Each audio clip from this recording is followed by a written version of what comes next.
प्रणाम अविनाश जी। प्रणाम महेंद्र साहब। कैसे हो? मैं बढ़िया हूँ, आप बताएं कैसे हैं। बस बहुत बढ़िया, कृपा ईश्वर की, गुरुदेव की।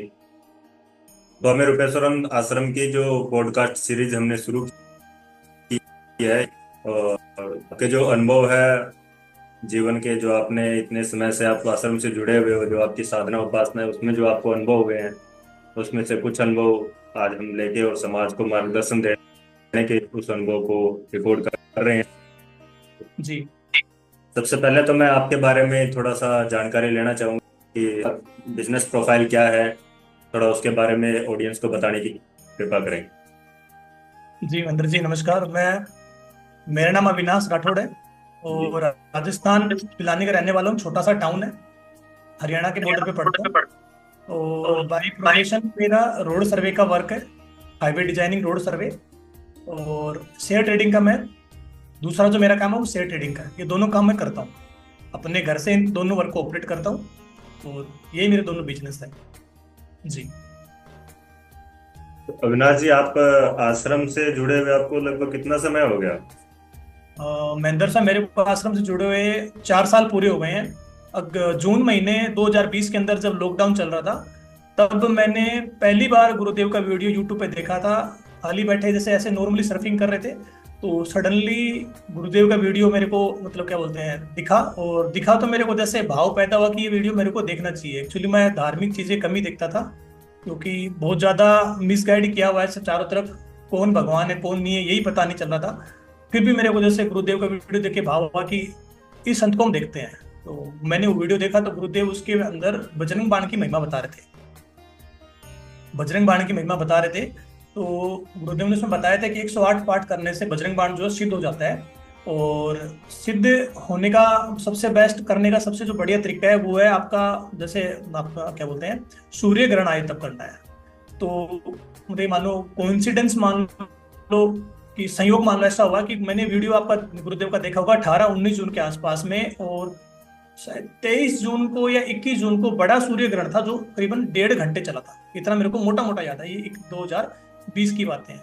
तो मैंने मीन से मानो कि चलो स्वामी जी ने, संत ने बात तो अच्छी बताई है, बजरंग बाण का ही बताया है, कर लेते हैं, कोई दिक्कत नहीं है, खाली बैठे हैं लॉकडाउन में, कोई काम तो है नहीं। चलो भाई ये करते हैं। इन्होंने कुछ गलत तो बताया नहीं है। नॉर्मली जैसे क्या होता है कि यार टोटका बताते हैं, ये नींबू लेके वहां चढ़ा दो, चौराहे में चढ़ा दो, ये तो इन्होंने बताया नहीं मेरे को। ये टोटके से क्या, बचपन से एलर्जी है ये चीज को लेके। तो मैं कहा, यार इन्होंने ऐसा कुछ नहीं बताया, जो बात बताई है शास्त्रोक्त सी बताई है। मेरा भाव पैदा हुआ और मैंने जो सूर्य ग्रहण था उस दिन अपना ये बजरंग बाण के 108 पाठ कर दिए।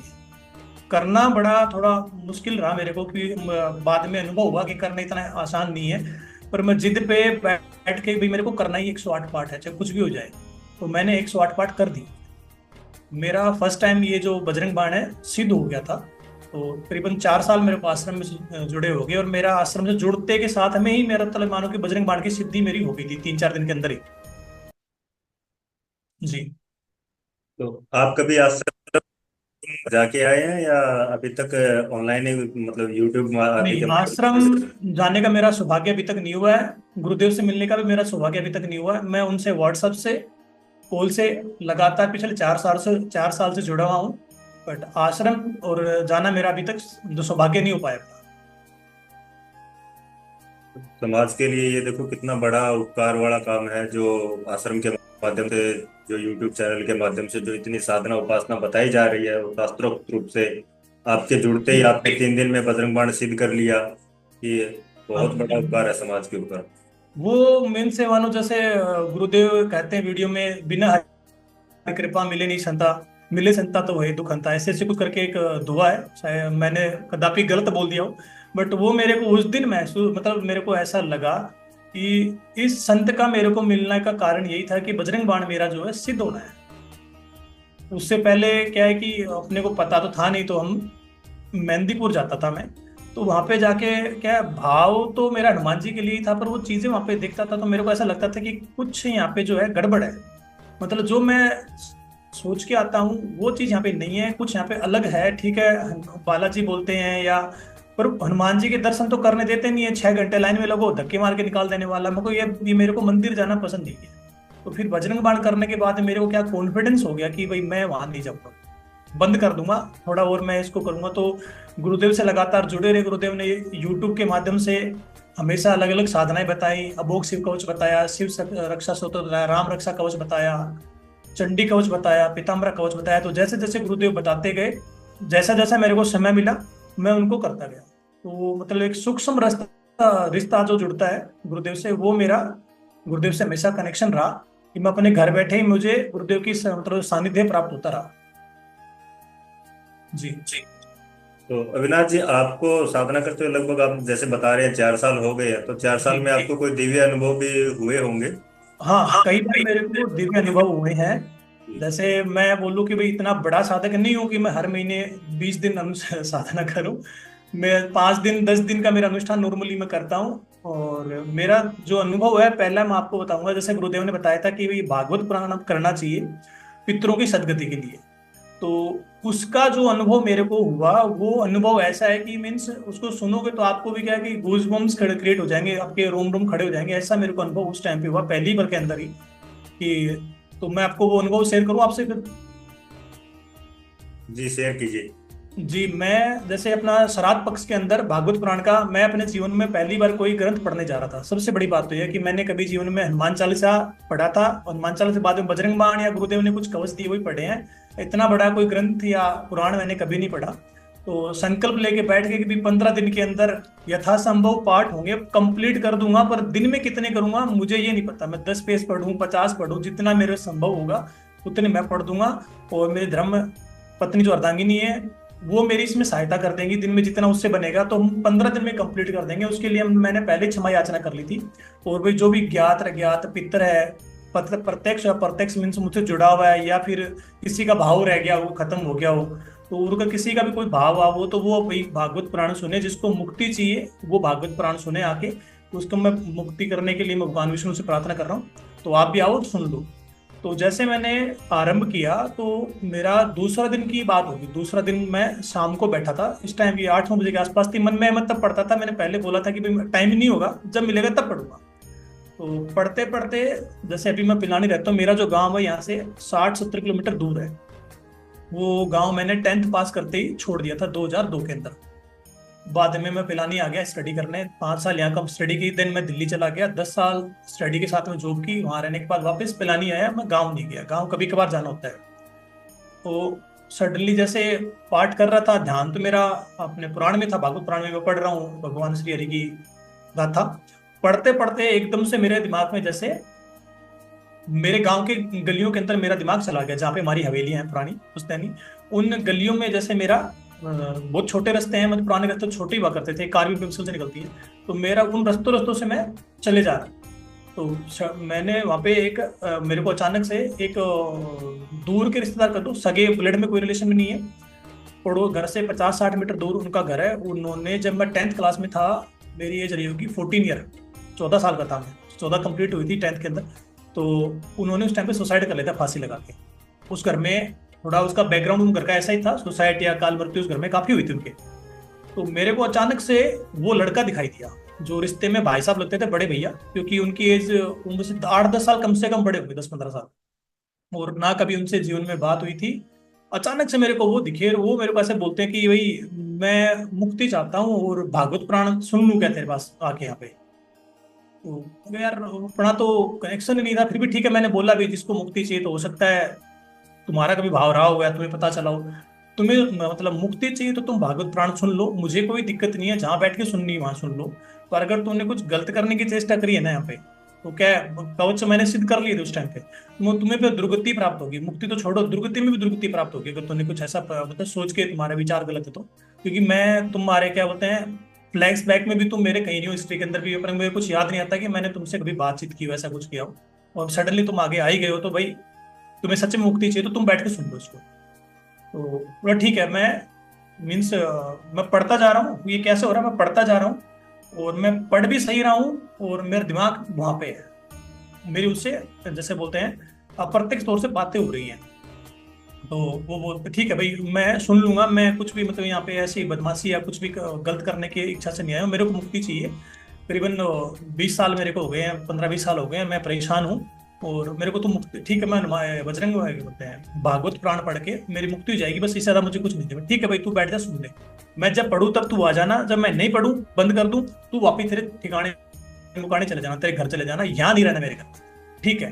तो बाद में क्या, देखो मैंने पूरे 15 दिन तक ऐसे ही करके, कभी 3-4 घंटे बड़ा दिन में, कभी 2 घंटे, कभी 2 घंटे सुबह, कभी 2 घंटे शाम को, भी 2 घंटे दोपहर में से पढ़ के 15 दिन में मैंने भागवत पुराण के पूरे जो अध्याय हैं वो पूर्ण कर दिए थे। उसके बाद में मेरे को क्या है, वो दोबारा कभी नहीं दिखा। अब जैसे कभी उधर घर में, गांव में भी जाते हैं तो उनका घर पहले पड़ता है मेरे घर से, तो कभी मतलब मेरे को दोबारा ऐसा महसूस ही नहीं हुआ कि यहाँ पे वो दोबारा मेरे को दिखा, उसने फिर से बोला, मतलब कुछ भी ऐसा नहीं। तो मीन्स उस प्रेत की जो थी मुक्ति हुई।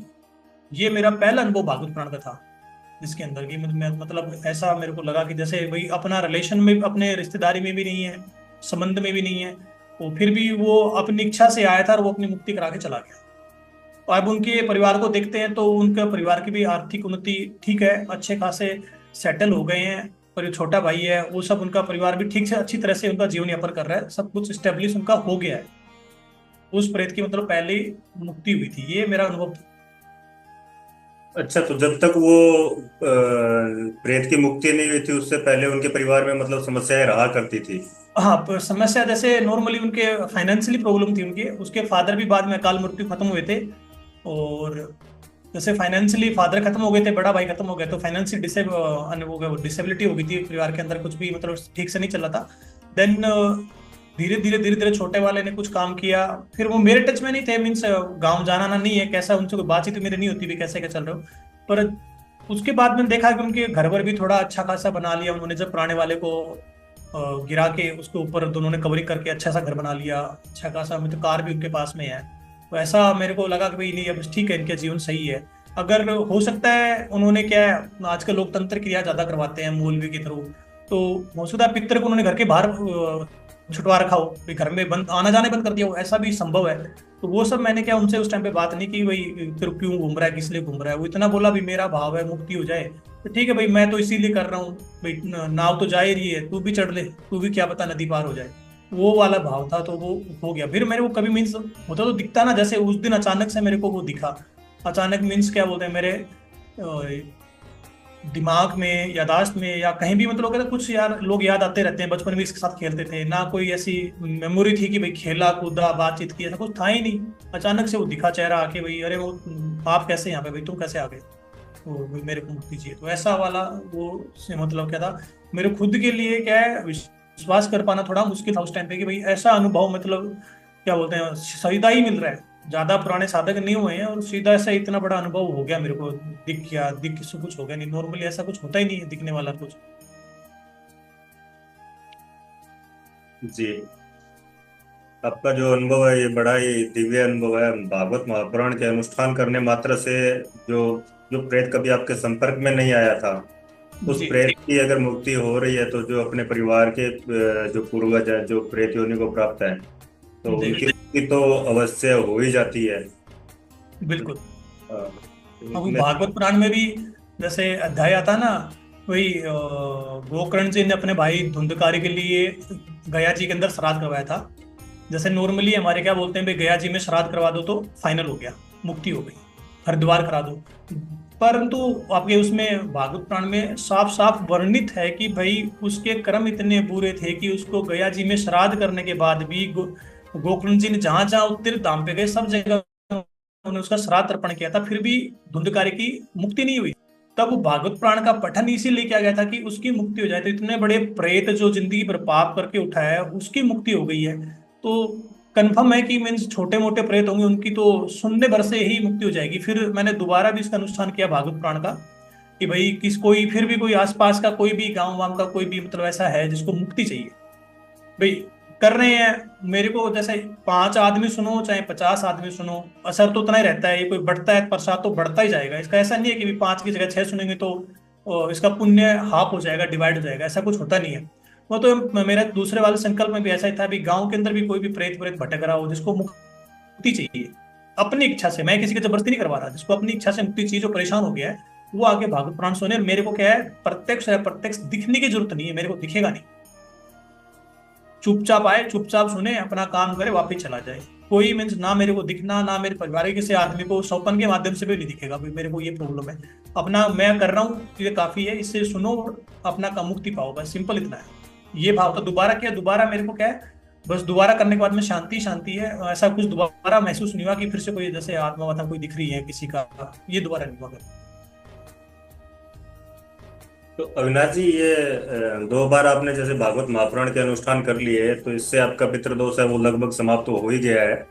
तो इससे जी आपके जीवन में भी कुछ उन्नति हुई होगी, जीवन में भी आपके कुछ बदलाव आपको लगा होगा, या परिवार में मतलब जो आपस में प्रेम है, उस सौहार्द है, उसके बीच में भी आपको कुछ बदलाव दिखा होगा। हाँ, जैसे परिवार में तो क्या है कि मैं तो बड़ा शांत स्वभाव का आदमी हूँ, ज्यादा झगड़े वगड़े में ऊंची आवाज में बात करना पसंद करता नहीं हूँ, ना करता हूँ, क्या इंट्रोवर्ट जिसे बोलते हैं उस टाइप का आदमी।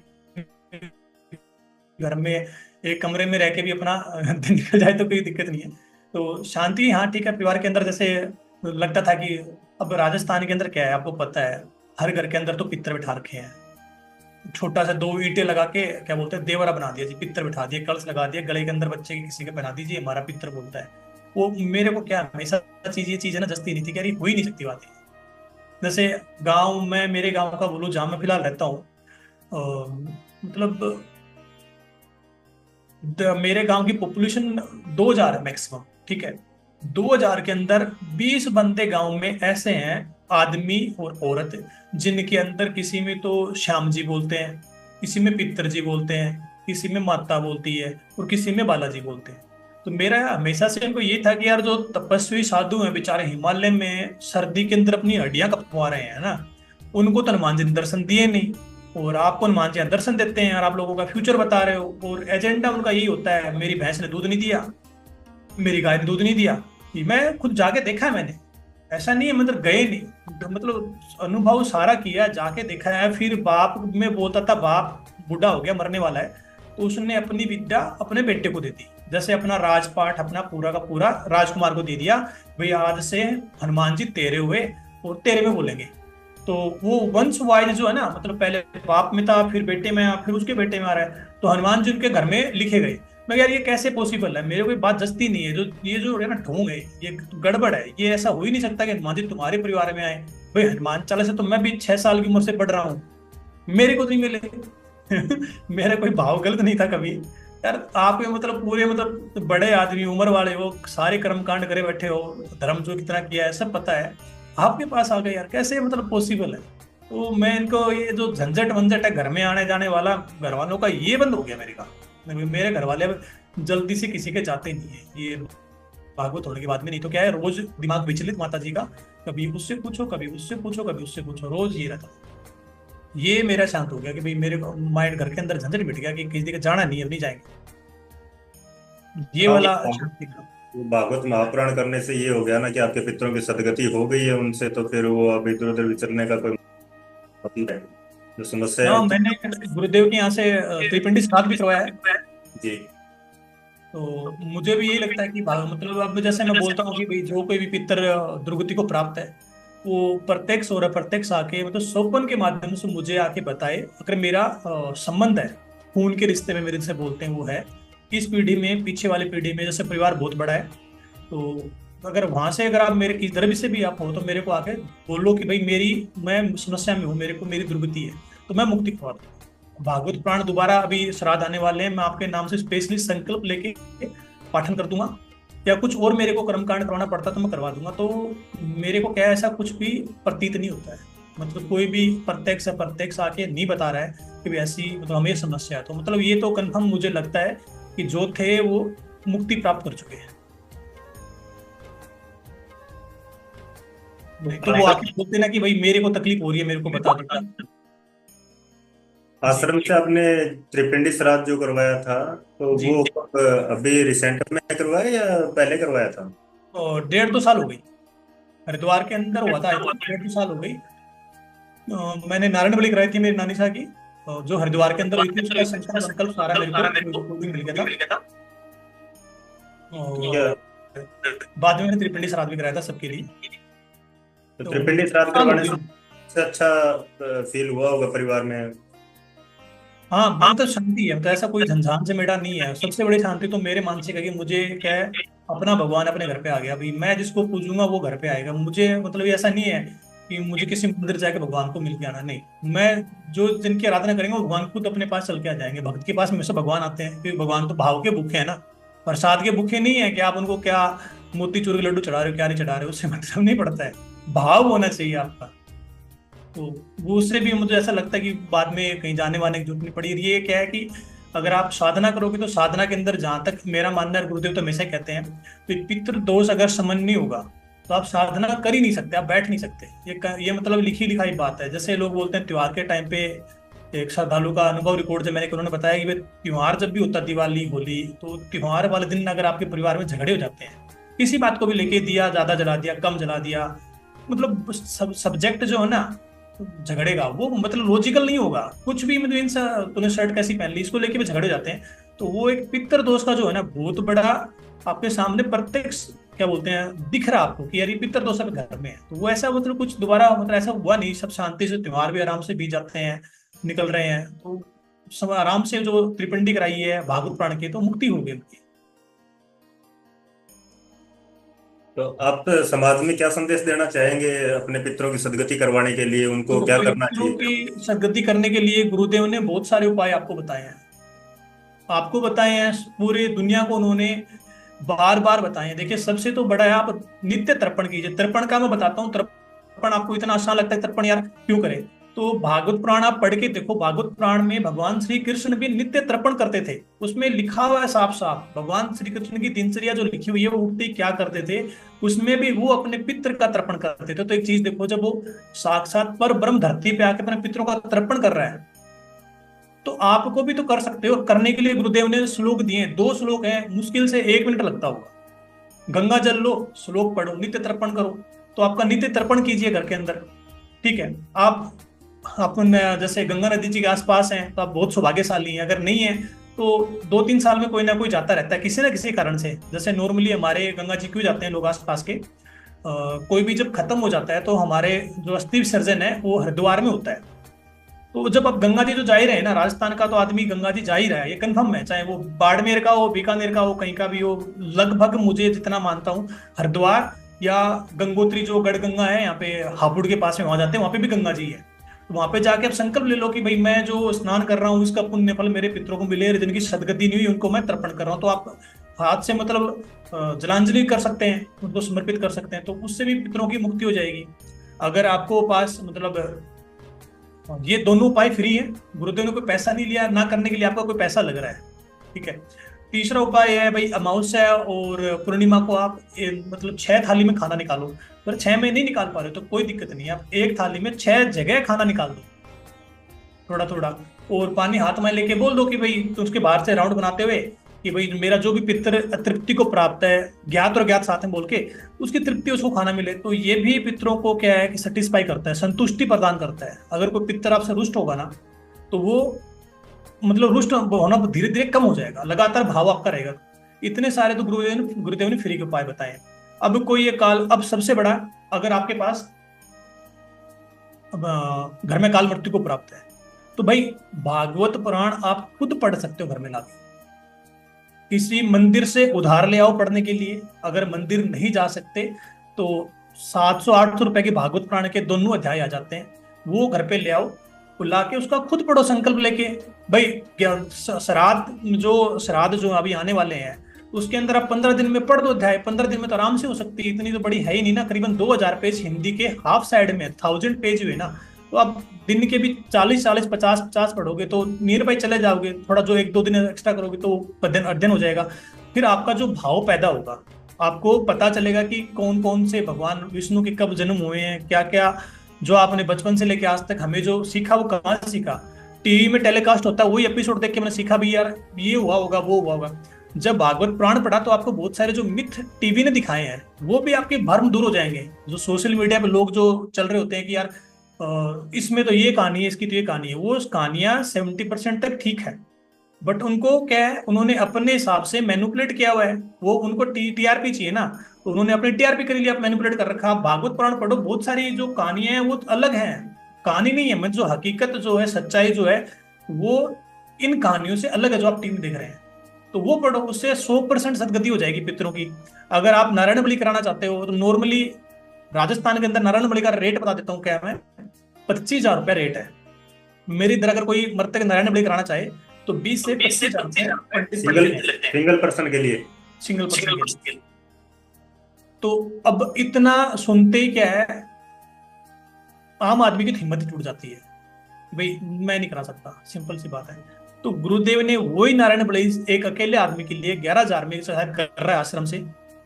पहले 7,100 में होती थी, 7100 में भी हुई हुई है। अब घी का रेट बढ़ गया है। रीजनेबल मीन्स जो काम होता है एक तो ऑथेंटिकेट पंडित के द्वारा होता है, जो स्पेशलिस्ट होगा, गंगा जी के घाट पे होगा। दूसरी बात, फिर आपको संकल्प मिलेगा, और अगर आप जाके करवाना चाहें वहां पे तो आप जा भी तो सकते हैं। वहां पे व्यवस्था की जाती है वहां पे आश्रम की तरफ से, आप वहां पे जाके आप प्रत्यक्ष बैठ के करवा के आ सकते हैं। तो रेट जो यहाँ पे सॉरी लग गया हाथ, मैं भाव में ज्यादा बह गया। तो जो रेट यहाँ पे है उससे तो आधे भी नहीं है वहां पे, मतलब मुक्ति करा सकते हो आप। अगर नारायण बलि का रास्ता हो गया, दूसरा अगर आपको त्रिपिंडी श्राद्ध कराना है तो वो भी आश्रम के थ्रू होता है। आपको उसका हर चीज का संकल्प मिलता है ना, कि भाई त्रिपिंडी श्राद्ध वो क्यों कर रहे हैं, वो पंडित आपका नाम बोल के, पिताजी के नाम बोल के, आपका पूरा संकल्प, आपको वीडियो मिलेगा पूरा का पूरा, भाई आपके नाम से एविडेंस जैसे बोलते हैं, भाई मैंने पैसे दिए तो मेरे को क्या पता कि आपने किए नहीं, कि खा गया आश्रम। तो वो आपको एविडेंस मिल रहे हैं उस चीज के लेके, पूरे क्लिप मिल रही है वीडियो के, भी आपका पार्ट हुआ है वहां पे। तो काफी चीजें सस्ती हैं, अगर पैसे दे के भी नहीं कराना चाहो तब भी तो आपके पास में तर्पण है, नित्य जो आप खाना निकाल सकते हो पितरों का, वो हो गया। भागवत पुराण है आपके पास में, सबसे बड़ा ब्रह्मास्त्र बोलो या नारायण अस्त्र आपके पास में है, जो पितरों की मुक्ति कारक है ही, 100% है, वो आप कर सकते हो। शिव पुराण आप पढ़ो, उससे पितरों की सदगति होती है। महाभारत पढ़ोगे तो उससे पितरों की सदगति होगी। तो कितनी सारी चीजें जो अवेलेबल थी अपने आसपास में ही, पर किसी को ज्ञान नहीं था, मेरे को भी नहीं था। तो गुरुदेव ने वो ज्ञान फ्री ऑफ कॉस्ट तो प्रोवाइड किया है। तो भाई समाज को ये है कि भाई आप आश्रम से जुड़े हो तो आप कुछ कर सको तो आश्रम के थ्रू कर लो, नहीं उन्होंने तो रास्ता बता दिया ना भाई। वो तो ये गुरुदेव तो ये नहीं कहते ना कि भाई तुम मेरे इधर आके कर तभी तेरे को समझ में आएगा, उन्होंने तो आपके घर बैठे इलाज आपको सोल्यूशन दे दिया है। तो भाई घर बैठ के भी कर सकते हो, पैसा नहीं है कोई बात नहीं, आप भागवत पुराण पढ़ दो यार। अब आप बोलो कि मैं जो जी नित्य तर्पण भी नहीं कर सकता, मैं 6 पत्तल में खाना भी निकाल सकता, या एक थाली में 6 जगह खाना भी निकाल सकता, भागवत पुराण में पढ़ नहीं सकता, नारायण बलि नहीं करवा सकता, या फिर मैं आपका बोलते हैं त्रिपिंडी श्राद्ध नहीं करवा सकता, तो भाई मेरे फिर आपका जीना व्यर्थ है। फिर कोई मतलब आप नास्तिक हो या फिर आप गलत जगह आ गए हो।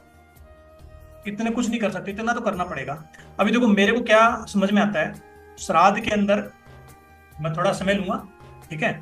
श्राद्ध जब स्टार्ट होते हैं तो अपने एक मिथ फैलाया हुआ है हर जगह कि श्राद्ध के अंदर हम नया काम स्टार्ट नहीं करेंगे। अब ये अगर इस चीज के हम हिस्ट्री में जाके देखते हैं, जैसे गुरुदेव ने भी बताया है इसको एक वीडियो में, मेरे याद आ रहा है कि भाई श्राद्ध में तो जो पितर धरती पे आ रहे हैं, जिसको आप साल भर पितर पितर करके पूज रहे हो, वो पितर खुद श्राद्ध के टाइम पे धरती पे आते हैं, या पूर्णिमा और अमावस्या को धरती पे आते हैं, आपको आपसे मतलब खाना पीना लेने के लिए। वो हर रोज आपके घर में नहीं आते, उसका घर में मंदिर बना के, राजस्थानी भाषा में देवरा बना के, और वह कुड़कली पहन के और कलश धरे, वो पितर जी राजी को नहीं हुआ है। कोई ना कोई प्रेत जो है ना वो वहां पे आएगा, और वो प्रेत वहां पे खाना लेगा आपके घर में, और वो मतलब आपकी जो घर का सिस्टम है ना, फाइनेंशियल सिस्टम हो गया, हेल्थ सिस्टम हो गया, रिलेशनशिप हो गया, वो सब डिस्टर्ब कर देगा एक टाइम के बाद में। मतलब मैं 20 एग्जांपल गिना दूं मेरे आसपास के, जिन्होंने अपने घर के बंदे को पितर बना के पूजा, 5 साल प्रॉफिट दिया है, बाद में जो हालत की है ना, उनका अभी तक सोल्यूशन नहीं हो पा रहा है, ऐसी हालत उनकी हो रखी है। तो ये घर में पितर बैठाने का लॉजिक कुछ भी नहीं है। आप श्राद्ध के अंदर आप 15 दिन तक, अब पहले वाले क्या करते थे, मेरे तो चीज समझ में आती है, वो समझ में आती है कि पहले श्राद्ध के अंदर लोग भागवत पुराण के पाठ करते थे, शिव पुराण के पाठ करते थे, सिर्फ पितर सेवा करते थे, वो कोई और काम नहीं करते थे, सिर्फ पितर सेवा करते थे। वो धारणा समय के साथ में चेंज हुई, वो पितर सेवा शब्द गायब हो गया, वो भागवत पुराण शब्द गायब हो गया, खाली शब्द बच गया, कुछ नहीं करते थे। तो हमारे क्या है कि मिथ हमारे बाय डिफॉल्ट सब जगह लिख दिया गया कि श्राद्ध के टाइम पे नया काम नहीं करना चाहिए। तो भाई अगर श्राद्ध में आपकी कंपनी को नया प्रोजेक्ट मिलता है, अगर आप कोई बिजनेसमैन हो, पूरी बात सुन रहे हो, तो क्या आप काम नहीं करते क्या? आप खाना रोज नया बना के नहीं खाते क्या? वो गलती से आप घर के अंदर सामान भी तो लेके आते हैं ना, दाल चीनी तो लेके आते हो 15 दिन में, वो भी तो नहीं आती, फिर वो क्यों लेके आ रहे हो? तो ये चीजें ना मिथ क्रिएट कर दिया गया कि भाई कुछ नहीं करना, कुछ नहीं करना। कुछ नहीं करने का मतलब ये था कि वो 15 दिन तक सिर्फ पितृ सेवा करते थे, उनकी मुक्ति का प्रबंध करते थे। वो हम खो चुके हैं। वो गुरुदेव ने आके पहली बार, मैं मतलब नास्तिकता का जीवन था, मैं ज्यादा मानता मानता नहीं था इन चीजों को, क्योंकि कभी गुरु मिले ही नहीं। और वही क्षत्रिय परिवार में जन्मे हैं, तो तामसिकता भी थी।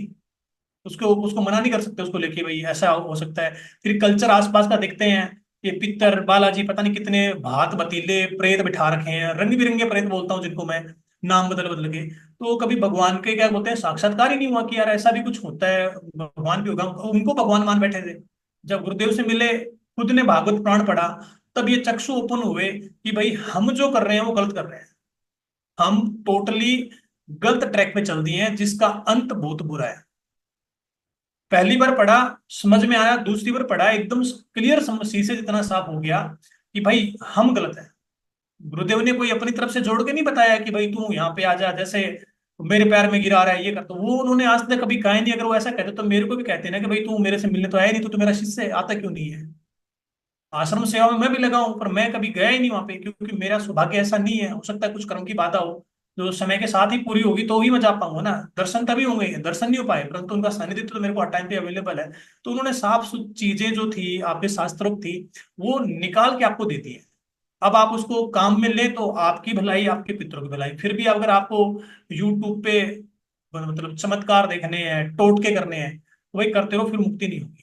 ये जीवन बहुत छोटा है, ऐसे भागते भागते निकल जाएगा। तो फिर आप लोग भी उसी श्रेणी में बैठे होंगे। आप भी अपने पोतों से, बच्चों से इंतजार कर रहे होंगे, प्रतीक्षा कर रहे होंगे कि मेरा पोता मेरी मतलब सदगति की व्यवस्था करे। वो भी नहीं करेगा, क्योंकि उसने, हम सीखते कहाँ से हैं? हम अपने परिवार से सीखते हैं, समाज से सीखते हैं। जो धारणाएं गलत बन चुकी, तो वो भी तो गलत धारणा लेके आएगा ना आगे। फिर बैठे रहो। तो समय रहते क्या है कि धर्म का हाथ पकड़ लो, इस अधर्म को छोड़ दो। जो चीजें शास्त्रोक्त है वो मानो, जो शास्त्रोक्त नहीं है उसके लिए मत मान। अगर आप ओपन में आके मना नहीं कर सकते, कोई बात नहीं है, पर आप खुद तो मानना बंद करो उस चीज को लेके कि भाई मैं नहीं मानूंगा, इनको कुछ भी हो जाए।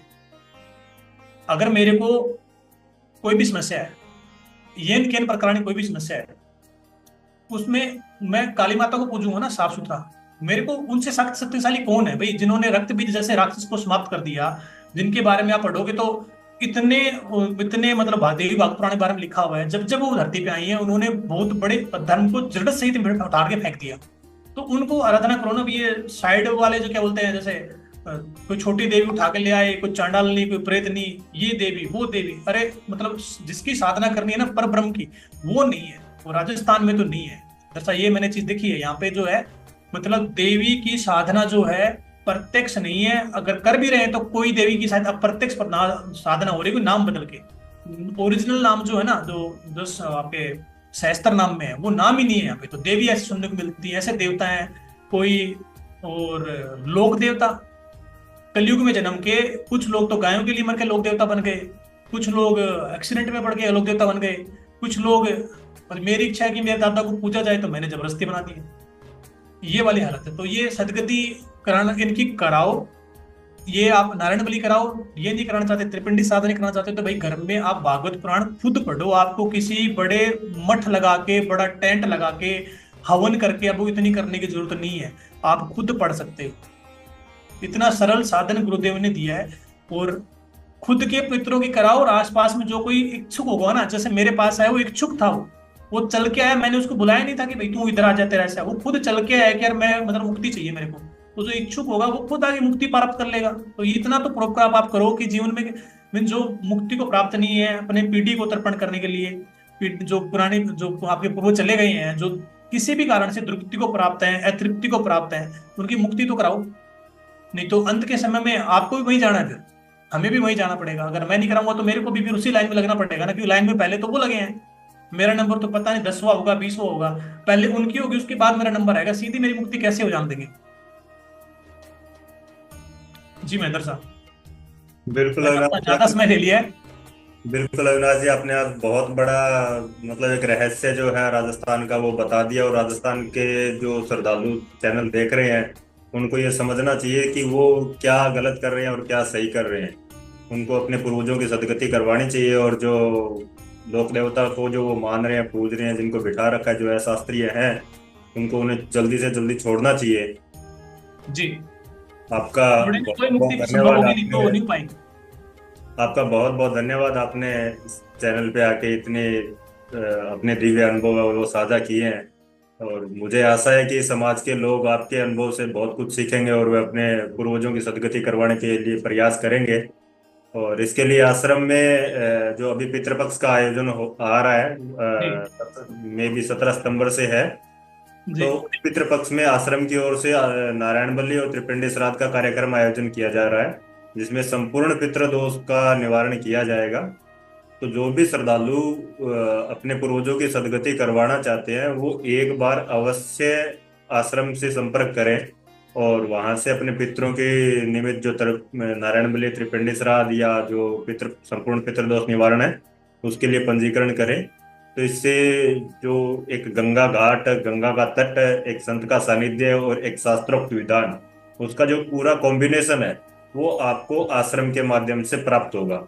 और जी। जैसे गुरुदेव बताते हैं कि वो मतलब जो आपके पूर्वजों में जो एक बंडल बना हुआ है ना, जो प्रेतों का, जो अकाल मृत्यु को मतलब कब से कब तक हम्म। जो प्रेत योनि को प्राप्त है, वो पूरा का पूरा बंडल बना के उसको वो अपने साधना बल के तप से, तप बल के आधार पे वो उसको पूरा का पूरा डिस्पैच करके नारायण लोग भेज देंगे। फिर आगे के मुक्ति मुक्ति मिलेगी उनको। उनको मुक्ति मिल जाएगी। तो तो ये मतलब आप अगर समर्थ हैं तो ये जरूर आप इसमें पंजीकरण कराएं। देखिए, मेरा पर्सनली इसमें बहुत अनुभव है, और आपको भी इसका साक्षात मतलब होगा, अनुभव होगा। अगर समस्या है तो आपको इसका कराना भी चाहिए। हमारी जिम्मेदारी है अपने पितरों की सदगति करवानी। एक पुत्र की लालसा क्यों होती है? पुत्र की लालसा इसीलिए होती है क्योंकि वो हमारी सदगति करवाने का अधिकारी होता है, हमारी मुक्ति कारक पुत्र होता है, इसीलिए हमारा मोह पुत्र में ज्यादा होता है। ये शास्त्रों में है, शायद मेरे हिसाब से मैंने कहीं पढ़ा है या मैंने सुना है, या लोकल भाषा में राजस्थान के अंदर बोलते हैं कि पुत्र ही है जो मतलब पिता का ऋण चुका के मुक्ति करवाता है। तो भाई आप पे ऋण जो है उसको चुकाओ और अपने पूर्वजों की मुक्ति करवाओ। खुद करो, खुद से नहीं होता, नहीं समय आपके पास में तो आश्रम से कराओ। देखो, एक तो आपको नाव पकड़नी पड़ेगी, तब तक इससे भागते फिरो। बिल्कुल, अभी जो पीछे कोरोना काल आया था तो उसमें कितनी ज्यादा ट्रेजेडी, ये मरे हैं, अकाल मृत्यु को प्राप्त हुए, उनका दाह संस्कार आदि कुछ कर्मकांड ठीक से नहीं हो पाया है, तो वो लोग बिल्कुल। प्रेत योनि में भटक रहे हैं। तो उनकी बिल्कुल। सदगति करवानी चाहिए। और अगर अभी टाइम से नहीं करवाई है तो फिर आगे चल के समस्या हो सकती है, जिस हिसाब से आप बता रहे हो। डेफिनेटली ये समस्या होगी। दिन की तो क्या है, मृत्यु की बात का जो दाह संस्कार, जो 16 संस्कार अपना धर्म के हिसाब से होता है, वो भी उनका ठीक तरीके से नहीं हुआ है। नारायण पड़ी तो हुई क्यों होगी? जब संस्कार ही ठीक से नहीं हुआ है। उस टाइम सिचुएशन ऐसी थी, आप किसी से मिल नहीं सकते, चाह के भी आपने काम नहीं करवा पाए। तो वो कन्फर्म है, वो यहीं भटक रहे होंगे। बहुत कम उम्मीद है, बहुत कम चांस है। जिसके कर्म अच्छे होंगे उसकी मुक्ति हुई होगी। बाकी हमारे जीवन के अंदर लालसाएं, हमारी इच्छाएं पूर्ति नहीं होती है, जो इच्छाओं के साथ में मरता है, जाना पड़ता है किसी भी कारण से, तो वो इच्छाएं हमें वापस यहीं घसीट के ले आती हैं। इसी धरती पे हम यहीं भटकते हैं, अप्रत्यक्ष रूप से प्रेत बन के। जो मरते टाइम हमारे चिंतन में होगा, हम वो ही करेंगे, हम वैसा ही बन जाएंगे। जी बिल्कुल महेंद्र अविनाश जी, आपने बहुत बड़ी बात कह दी। जैसा हमारा चिंतन होगा वैसा ही हमारा अगला जन्म होगा, वैसी हमारी गति होगी। ये आपने बहुत बड़ी बात कही है। तो इसीलिए अभी जो आगामी पितृपक्ष आ रहा है, इस पितृपक्ष में आश्रम की वेबसाइट है www.swamirupesuranand.in, या फिर आश्रम का सेवा नंबर है 7607233230। यहाँ पर आप कॉल कर सकते हैं या आश्रम की वेबसाइट पे जाके पंजीकरण करिए। और जो आगामी पितृपक्ष है 17 सितंबर से जो शुरू हो रहा है, इस पितृपक्ष में अपने पितरों की सदगति करवाइए।